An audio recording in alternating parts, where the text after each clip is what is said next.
The biggest joy has been to see the resilience of the human spirit. How much can be achieved with a little of saying yes. My name is Esther Daniel. I am the Executive Director of Reset180, a Northern Virginia-based nonprofit that fights human trafficking. I grew up in Mumbai, and my parents were pastors of our church, still are. Serving the poor was something that I grew up with. At the age of 15, I was at an annual retreat that my parents would take as a prayer retreat. And the preacher said, if you ask the Lord what is the purpose of your life, He will tell you. I sincerely prayed for 2 hours and I opened the Bible, and there's a verse in Jeremiah 51. It says, "You are my battle axe and weapon of war." And I was like, oh, I thought he'll say I'll be a missionary to China or something, But something shifted that day. My heart just started breaking for people. I was living in this city where you would have millions of people, and I would just weep. I would just weep for them.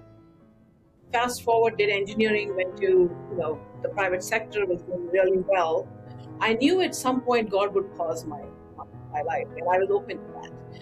And that's what happened. A large anti-slavery organization was starting operation. And I realized, oh my goodness, God has brought me to literally build the work. From hiring the team to figuring out what structure the team should be, operations, leadership, all of that.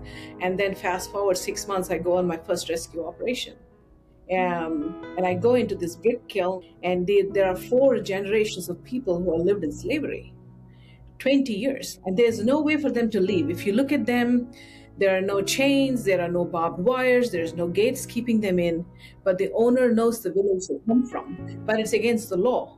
So then I started realizing the power of the rule of law and how God sets up His people to be prophets to those in authority so they can do their job.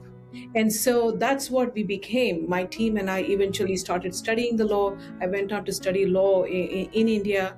And then I had a team of social workers, lawyers, investigators. We would find the crime. We would document the crime. We would create intervention reports. We would take it to the authorities. We would then partner with the authorities for the intervention. Once a rescue operation took place, we would walk alongside them to help rebuild their lives. Our social workers would work with them for 2 years. And so with God's grace, I know there were 170 operations I oversaw, brought 3,000 people out of slavery.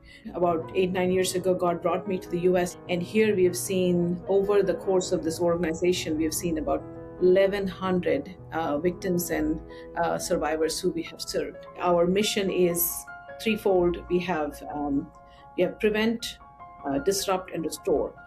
We have 4 kinds of trafficking: pimp-led, gang-led, families putting their family members to trafficking. But the most prevalent form of trafficking here in the Virginia area we live in is the illicit massage industry. In the state of Virginia, there are 555 illicit massage businesses. So it's both forced labor as well as sex trafficking. Just January, the FBI called me and said, hey, we are doing a bust operation at around 5:45 in the morning. Can you guys be in position by 6:30?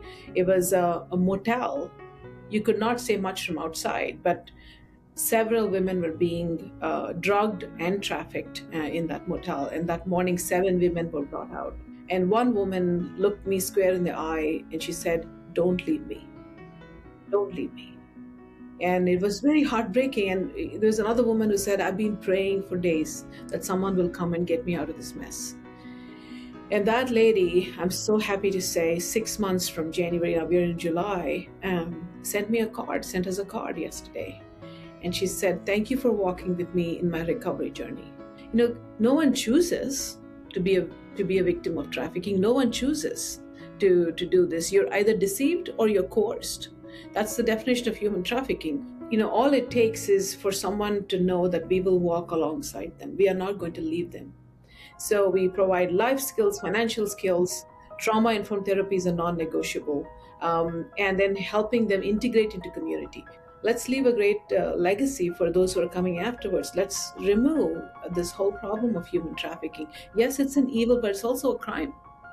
And when the consequences start outweighing the benefits, criminals will stop.